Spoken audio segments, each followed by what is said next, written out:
오늘은 하나님 말씀은 요한복음 2장 19절에서 22절까지 말씀을 보겠습니다. 요한복음 2장 19절에서 말씀을 봅니다. 예수님께서 대답하여 이르시되 너희가 이 성전을 헐라 내가 사흘 동안에 일으키리라. 유대인들이 이르되 이 성전은 46년 동안의 지었건을 내가 3일 동안에 일으키겠느냐 하더라. 그러나 예수는 성전된 자기 육체를 가리켜 말씀하신 것이라. 죽은 자 가운데서 살아나신 후에야 제자들이 이 말씀하신 것을 기억하고 성경과 예수께서 하신 말씀을 믿었더라. 아멘. 그 유명한 요한복음 2장 19절에 성전을 헐라라는 의미가 무엇인가 오늘 말씀을 드리고자 합니다. 우리가 이미 잘 알다시피 오늘 본문에 나왔습니다마는 성전 헐라는 말은 예수님께서 나를 죽이라. 그럼 나는 3일 만에 다시 살아날 것이다 하는 것을 지금 말씀하고 있거든요. 이 정도는 웬만한 분들은 다 알고 있습니다. 그러나 오늘 제가 말씀드리는 건 조금 더 이 요한복음에 나타난 예수님께서 왜 성전을 되셨는가. 다시 말씀드리면 왜 자기 자신을 가리켜서 성전이라 말씀하셨는가 하는 점입니다.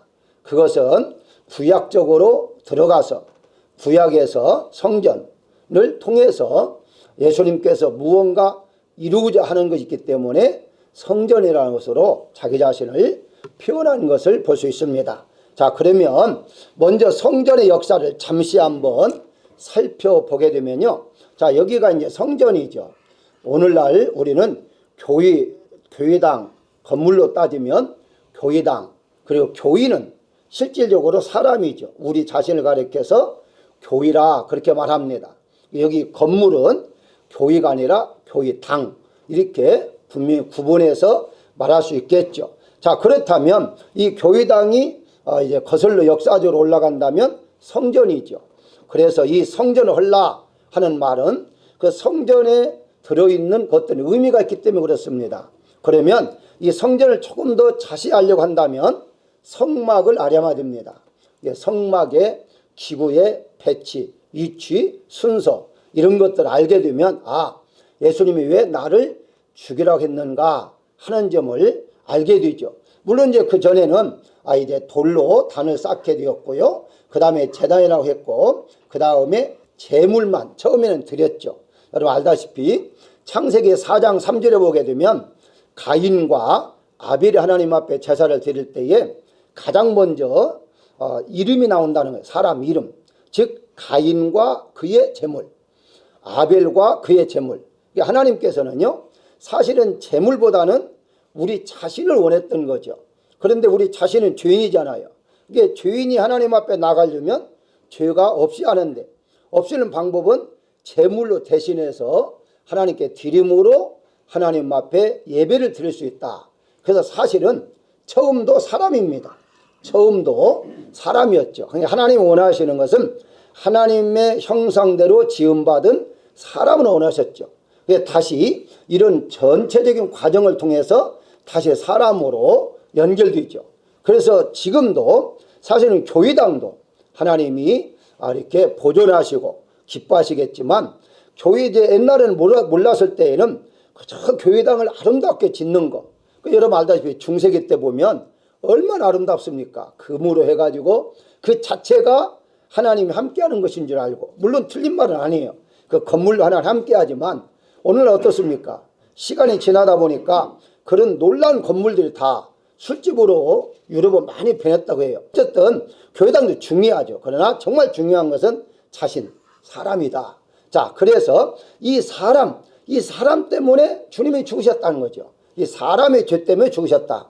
이것을 보시고 하나씩 보십시다. 자, 그러면 요한복음에 나타난 예수님께서 내가 성전이다, 나를 죽이라 하는 이유가 어디 있느냐라고 했을 때에 여러분들이 성막의 구조를 보게 되면 가장 먼저 이거는 그냥 문이니까 제어가 됩니다.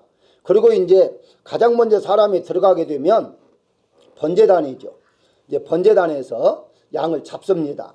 그리고 이제 물두명, 그리고 떡상, 그리고 이제 등대다 하기도 하고 촛대다고 합니다. 요즘 개정은 다 등대로 번역을 했는데요. 관계없어요.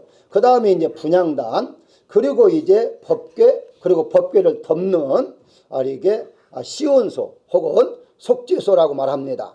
자, 이것을 여러분들 잘 보십시오.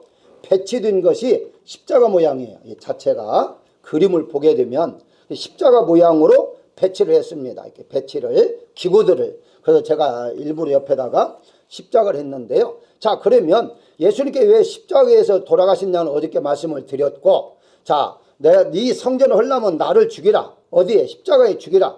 뭐 십자가에 죽는단 말은 여기에 있는 모든 기구들, 십자가 모양, 이 기구들에서 제사장이 행했던 것들이 주님께서 십자가에 돌아가시면 다 이루신다는 거죠. 이게 바로 요한복음 전체에 나타났습니다. 이걸 오늘 간단하게 한 가지씩 한번 보도록 할까요? 가장 먼저 이제 보게 되면 이제 이런 형식인데, 이제 구절은 제가 일부러 조금 넣은 이유가 다시 보겠습니다만은 1장, 3장, 6장, 8장, 11장, 20장 이런 식으로 앞에서부터 어제는 1장에서 어린 양이 했잖아요. 어린 양이 이제 그 안에 여기 번제단까지 들어가는 것이고, 이제 오늘 이 번제단을 통해서 이렇게 이제 어떻게 역사하는가에 대해서 설명을 이제 성경에 하고 있는데요. 자, 그러면 성전의 모형인 성막의 구주를 통해서 오늘 예수님께 왜 십자가에서 죽으셨는가 하는 그 점을 보도록 합니다. 가장 먼저 놋제단이죠. 놋제단. 이 놋제단에서 드려지는 모든 짐승은 흠이 없는 희생물로 어린 양을 하나님 앞에 아침과 저녁으로 제사장이 잡아서 드린다는 거죠. 이제 아침과 저녁으로 한마디로 무엇을 말하느냐? 번제단의 불이 꺼지지 않게 계속해서 하나님 앞에 드려지는 것이다. 그래서 이제 이것을 바울은 이제 자기 자신이 번제를 하나님께 드릴지라 하잖아요. 그 말은 무슨 말이냐? 일평생, 물론 순교도 포함되어 있습니다만은 일평생 24시 아침 저녁으로 일평생 하나님 앞에 자신을 드립니다 하는 것 같아요. 그래서 결과적으로 순교는 일평생 마지막까지 하나님께 드리는 것이기 때문에 자기를 번제로 드릴지라도 하는 단어를 사용하고 있습니다. 어쨌든 그게 바로 놋제단이다 이렇게 이제 보시면 되는데요. 간단히 구약에서 보게 되면 출애굽기 29장 38절에 보면 내가 단위에 드릴 것은 이러하니라. 매년 1년 된 어린 양 2마리, 매일 1년 된 어린 양 2마리. 어린 양이죠. 예수님을 가리키는 것 아닙니까? 그리고 이제 29장 42절에 보게 되면 이것을 번제라라고 말합니다. 번제라는 것은 여러분 알다시피 불로 태우는 것을 번제라 그렇게 말하고 있죠. 자, 그러면 이렇게 구약에서 말했던 어린 양을 불로 태우는 번제를 하나님께 드리는 것이 신약에서는 어떻게 적용되는가? 자, 예수님 요한복음 1장 29절에 어저께 설명을 했습니다. 세상 죄를 지우고 가는 세상 죄 때문에 죽는 어린 양이다. 어린 양 오셨다. 자, 요한복음 10장 11절에 보게 되면 양들을 위하여 목숨을 버리거니와. 그래서 예수님이 친히 번제가 되신 이유가 무엇이냐라고 했을 때에 세상 죄 때문이다. 다시 말해서 우리의 죄 때문이다. 그래서 신약적으로 볼 때에 예수님께서 번제물로 되셨다. 이렇게 이제 첫 번째 생각하시면 되겠고요. 그 다음에 이제 물두명이죠. 이 물두명. 이제 손을 씻는 거죠. 물로 손을 씻는 건데 사실은 이 물을 손으로 씻을 때에 하나님께 원하시는 것은 깨끗하게 해야 한다. 네 자신이 깨끗해야 한다. 이것이 그 이유는 없었어요. 그리고 오늘날 얼마나 이 의식이 바꿔졌느냐 하면 이 이제 씻는 거 그냥 씻지 말고 먼저 3번을 찍어야 하고 3번을 등 뒤에서부터 물을 묻혀야 하고 또 이제 손을 비비면 안 되고 갖다 손만 넣고 이런 식으로 엄청나게 바꿔졌습니다. 그 아무것도 아니에요. 사실은 하나님께서 물로 손을 씻으라는 말은 바로 네 자신이 깨끗해야 한다. 이거 한 가지였어요. 그런데 그거 이제 그런 법을 만들어 가지고 하나 규례죠. 만들어서 그렇게 하지 아니하면은 하나님이 안 받으신다. 이런 식으로 했다는 거죠. 의미가 전혀 없는 것이거든요. 의식도 물론 이제 어떤 면에서는 중요하지만 사실은 의식보다는 나의 자신이다. 이렇게 이제 보시면 되겠고요. 자, 알다시피 자, 구약에서 출애굽기 30장 18절에 역시 물두멍을 만들어라. 그렇게 말씀했지요. 물두멍을 만들어라. 자, 신약 시대에서 예수님께서는 요한복음 3장 5절에 바로 물과 성령으로 거듭나지 아니하면 하나님 나라에 들어갈 수 없다.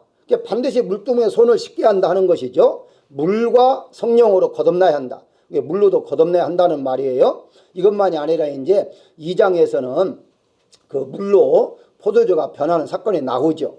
또 4장에 가서는 사마리아 여인을 통해서 이제 생수를 말씀하고 있죠. 이제 물로 따진다면 쭉쭉쭉 이게 연결이 돼요. 또 그 다음에 이제 5장에 가면 연못이 나오고 계속 나옵니다. 어쨌든 이제 그건 또 중요하지 않고요. 오늘 여기 물이 이제 많은 분들이 성령으로 거듭난다는 것을 아는데 물이 과연 무엇인가 하는 것을 오늘 정확하게 한번 짚어보도록 하겠습니다. 자, 그렇다면 세 가지 학설이 있는데요. 가장 먼저 이 물이라는 말은 세례다. 이렇게 주장하는 사람들이 있습니다. 에스겔서 36장에도 보게 되면 맑은 물로 뿌려서 너희를 정결케 해라 하는 점을 들고 있고요. 자, 그래서 이제 에베소서 5장 26절에서 보게 되면 이는 물로 씻어 말씀으로 라고 말하면 물로 씻었다. 자, 베드로전서 이 3장 21절에 보게 되면 이게 구원의 표다. 곧 세례다. 이건 이제 이것 때문에. 그러니까 세례다 하는 것 때문에 바로 세례를 받아야 한다. 이렇게 주장을 합니다. 그런데 반론이 있어요. 자, 물이 만약에 물세례를 의미한다면 우리가 예수님 믿고요. 물세례를 받지 못하는 사람들이 있어요. 그렇잖아요? 갑자기 이제 예를 들어서 이제 운명할 때에도 마찬가지죠. 예수님 믿을 거냐? 믿는다. 그러면은 구원받았다고 우리가 인정해 줘야 하는데 그 죽어가는 사람에게 세례를 또 베풀어야 하잖아요. 물세례를. 그래서 이것은 이제 많은 사람들에게 호응을 받지 못합니다. 이게 물세례를 받는 게 또 행정적으로는 중요하지만 구원에 있어서는 물세례는 아니다. 물세례를 안 받았다 해서 구원 못 받는 건 절대 아니기 때문에 그래서 여기 다시 에베소를 5장 26절을 그들이 근거로 말했지만 여기 잘 보게 되면 이 26절은 거룩하게 하는 것은 물만이 아니라 말씀도 포함되어 있습니다. 말씀도 포함되어 있잖아요. 그래서 근거가 좀 희박하다. 다시 베드로전서 3장 21절에 물의 세례라는 구원의 표지. 자, 구원의 표라고 했잖아요. 여기 구원의 표지. 그것이 표라는 것이지 구원을 받은 거다 하는 건 아니잖아요. 그러면서 다시 한번 잘 보십시오. 죄가 중요합니다. 육체의 더러운 것을 제하여버림이 아니요. 육체의 더러움을 제하여버리지 않는다는 말은 이 세례라는 것이 물세례라는 것이 우리의 죄를 없이 하는 것이 아니다라는 거예요. 이게 주역까지 읽어봐야 하는데 이 사람들 주역은 생각하지 않고 그냥 앞에만 이 표가 세례다. 그래서 이제 물세례를 주장하는 거거든요. 자, 어쨌든 이 물세례를 받는 것이 구원을 받는 것은 아니기 때문에 물과 성령으로 거듭난다고 했을 때에 이 세례는 아니다 라고 보시면 되겠고요. 자, 두 번째 이제 말씀입니다. 그러면 물이 말씀이냐? 베드로전서 1장 20절 아까 말한 대로 거듭난 것이 이제 썩어져 씨로 든 것이 아니다.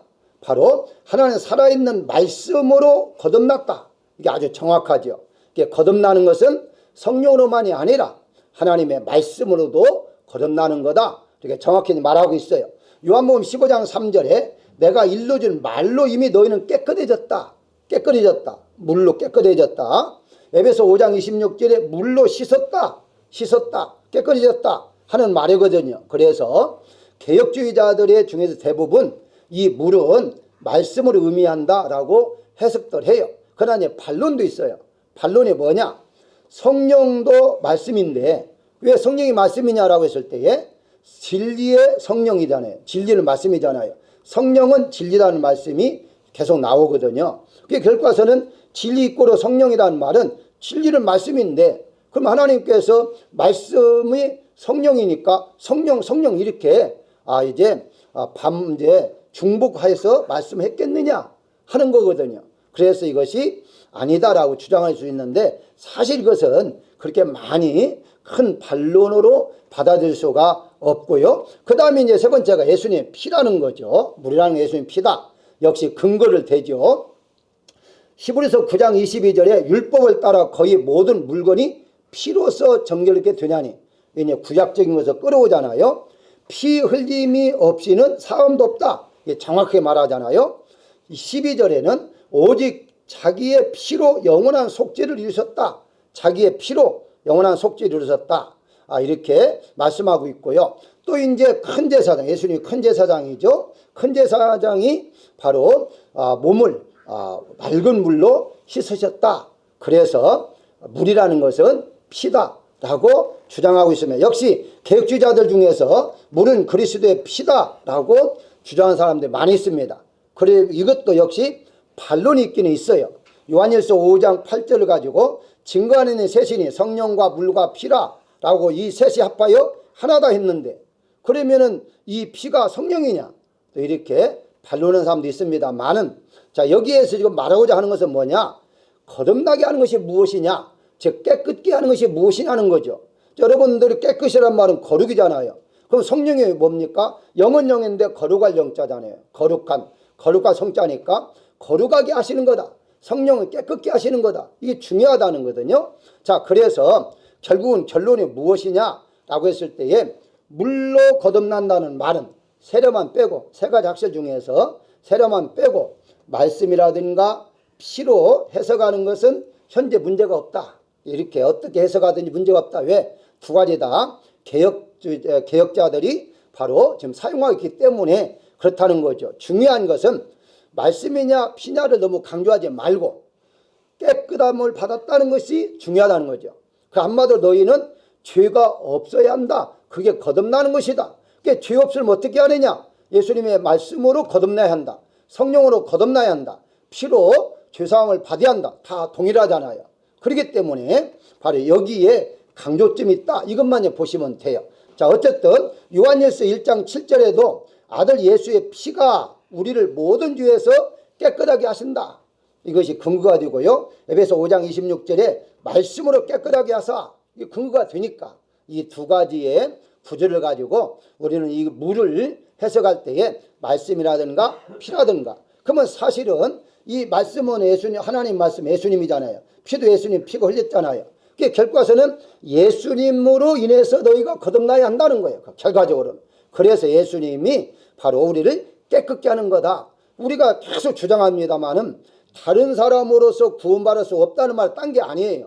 다른 이름으로 구원받지 못한다는 말은 예수님만이 우리를 깨끗게 하실 분이기 때문에 그렇다는 것이지 다른 의미를 찾으면요 엉뚱하게 예수님 아니더라도 구원받는다 이렇게 주장할 수가 있거든요. 자, 그러면 세 번째 떡상으로 가겠습니다.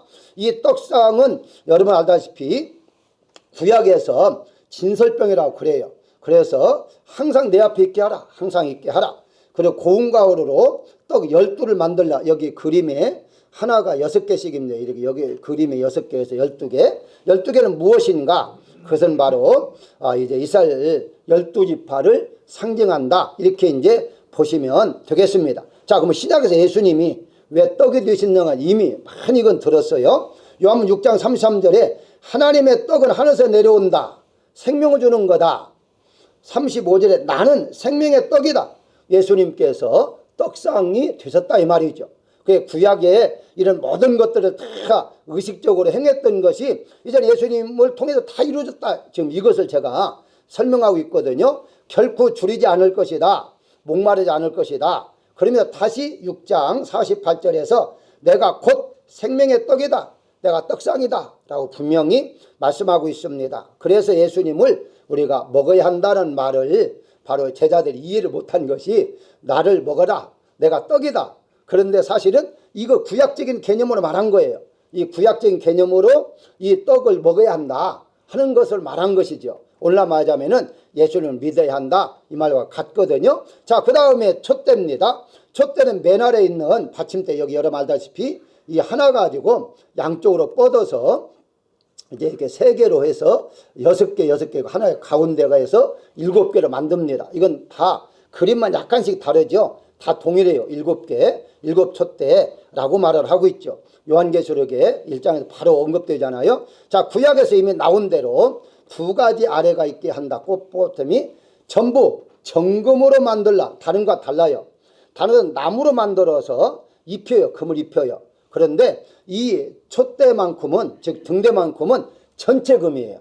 그러니까 입히는 게 아니고 전부를 금으로 만들어라. 정금, 순금으로 만들어라 하는 거고요. 이게 등잔 7을 만들라, 7개를 만들라 하는 것은 완전 숫자죠. 완전 숫자를 의미하고 있습니다. 그러면 신약에서 예수님이 친히 등대가 되셨다는 것은 어떻게 해석할 수 있느냐?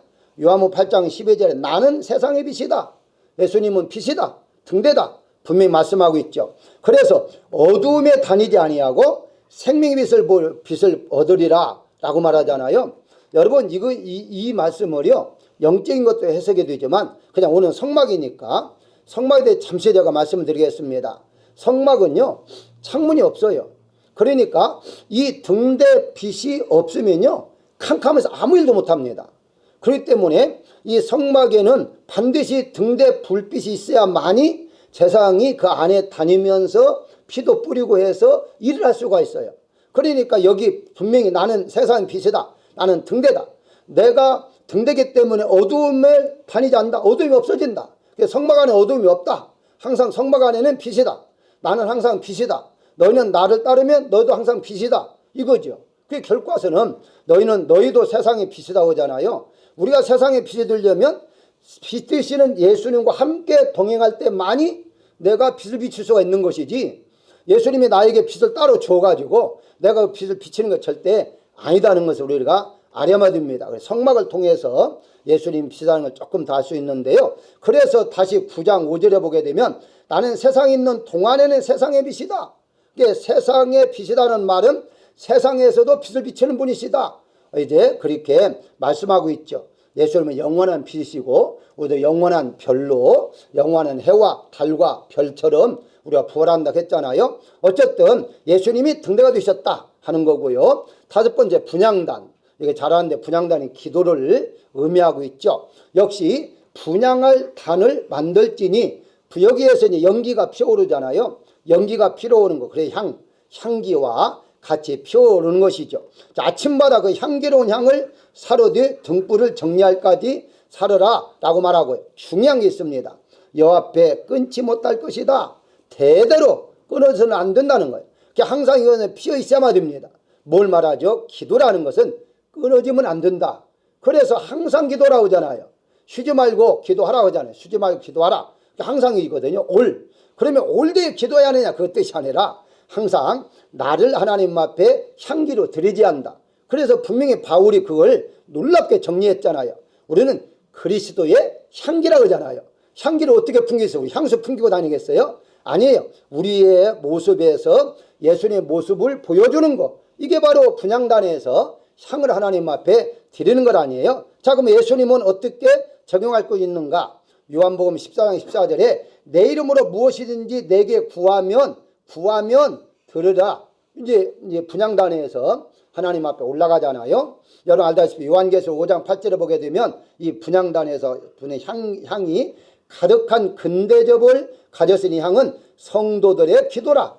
그러니까 예수님께 분향단에 직접 되셔서 분향단에서 올리는 것이 아니라 바로 예수님 앞에 기도하는 것, 그 기도하는 것이 바로 분향단에서 우리가 하나님 앞에 향을 드리는 거다 하는 거거든요. 다시 요한복음 15장 16절에도 내 이름으로 아버지께 무엇을 구하더니 다 받게 하리라라고 그래요.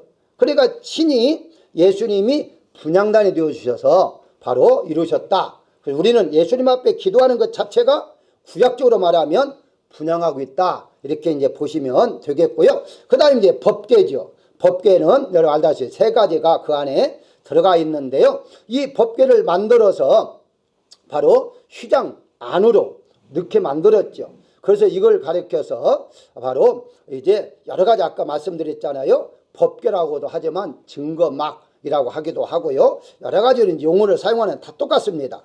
자, 신약에서 예수님은 어떻게 연결하고 있는가? 요한복음 20장 19절을 보게 되면 안식일 첫날 저녁 때에 제자들 유대인들이 들어와서 모였는데 문들이 닫아졌잖아요. 닫았는데 그 안에 오셨습니다. 평강이 있을지어다 라고 말하죠. 그리고 이제 손과 옆구리를 보이면서 제자들이 주를 보고 기뻐했더라. 아니 이게 무슨 말이냐? 여러분 알다시피 이 제사장 중에서 이 성소까지는 다 들어갈 수 있어요. 24반열로 해서 15일 동안. 지성소는 반드시 대제사장만 들어갑니다. 다른 사람 일반 제사장도 못 들어가요.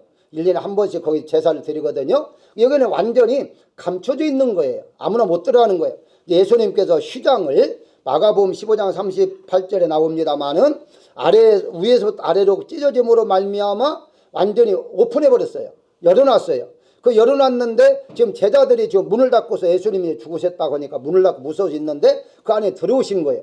예수님 안에 들어오셨거든요. 그 들어오지 말라라고 말하므로 이제는 너희는 죽지 않는다. 왜냐하면 그 지성 들어가면 아무나 들어가면 죽었는데 이제는 나를 봐도 그게 이제 지성소에는 이제 하나님만 계시는 곳이니 하나님이 그 안에 오시다 영광주로 오실 때에 이 법궤 위로 오시거든요. 시온소 위로 오시거든요.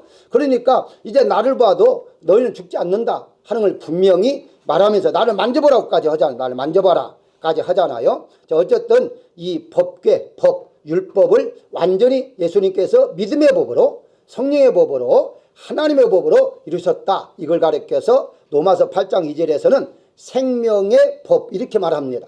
생명의 법. 그러니까 우리는 예수님을 통해서 생명의 법을 지키는 것이지 이 율법을 지키는 게 아니다. 그럼 율법 안 지키는 아니라 생명의 법 안에 율법이 들어간 거예요. 우리는 안 지키는 것이 아니라 생명의 법 안에 율법이 다 들어가 있기 때문에 우리는 살아있기만 하면 예수님 안에 있기만 하면 우리는 저절로 율법이 다 지키는 거다. 이렇게 보시면 되겠고요. 마지막 속죄소. 아까 이렇게 그림이 아까 2개 있었는데요. 이게 이제 뚜껑입니다. 뚜껑 사실 따지고 보면 법궤 뚜껑이에요. 법궤를 닫는 거죠. 닫는 것이 이제 속죄소 혹은 시온자라고도 하죠. 시온자. 옛날 분들은 시온소라고 많이 했습니다만은 이것은 어떻든 내가 곧 길이요 진리요 생명이다 라고 말하죠. 아버지께 올 자가 없다 라고 분명히 말하고 있습니다. 그러면서 우리의 화평케 하신지라 둘로 하나를 만드셨다. 중간에 담을 하셨다. 원수된 거 의문에 속한 계명의 율법을 자기 육체로 펴하셨다. 완전히 십자가에 돌아갔을 때에 휘장이 찢어졌잖아요. 그래서 그것을 육체로 완전히 이루셨다 라고 말씀하고 있고요. 다시 에베소 2장 16절에 십자가로 이 둘을 한 몸으로 하나님과 화목하셨다. 이 십자가를 통해서 완전히 하나가 되셨다. 이게 바로 이제 속죄소다. 이것이 덮어져야만이 죄가 없어져요. 아니 왜 법궤 위에 율법을 덮는데 죄가 없어지느냐. 우리가 잘 아는 대로 조금 더 설명합니다. 그 안에 들어가 있던 것들이요. 사실은 돌판이고 그 다음에 만나 지팡이잖아요. 이런 것들이 다 그 사건을 통해 다 죽는 거였어요. 죽는 거. 죽는 거예요. 죽음이에요. 사실 이것은 죽음이에요. 우리가 소망적으로도 이해할 수 있지만 그것을 덮어야만 돼요. 덮어야 이것이 덮어지지 아니하면 안 돼요. 그래서 반드시 덮어놔요. 그렇지만은 각각 달라요. 하나로 만들지 않고 각각 다른 뚜껑. 이게 속죄소니까 속죄. 이 너희가 이렇게 죽을 수밖에 없는 죄를 범했지만 내가 덮었겠다. 그래서 성경에 뭐 어떻게 말합니까? 나의 죄를 덮으소서라고 말하잖아요. 커버, 가려달라라고 말하잖아요. 이 가려달라면 무슨 말입니까? 덮어달라, 감춰달라, 가려달라라고 하는 것은 이 속죄소를 덮어달라 하는 것과 같다 이렇게 보시면 되는 거예요. 그래서 예수님께서 부활하셔서 모든 걸 다 이루셨다 하는 거죠. 결론적으로 오늘 말씀을 드릴까 합니다. 자, 결론적으로 무엇이냐고 했을 때 구약시대 성막 기부의 배치 순서와 요한복음 내용의 기록 순서가 우연이 됐든지 우연이 아니든지 자체가 중요한 것은 사실은 아니에요. 그런데 왜 내가 계속 설명했을까요?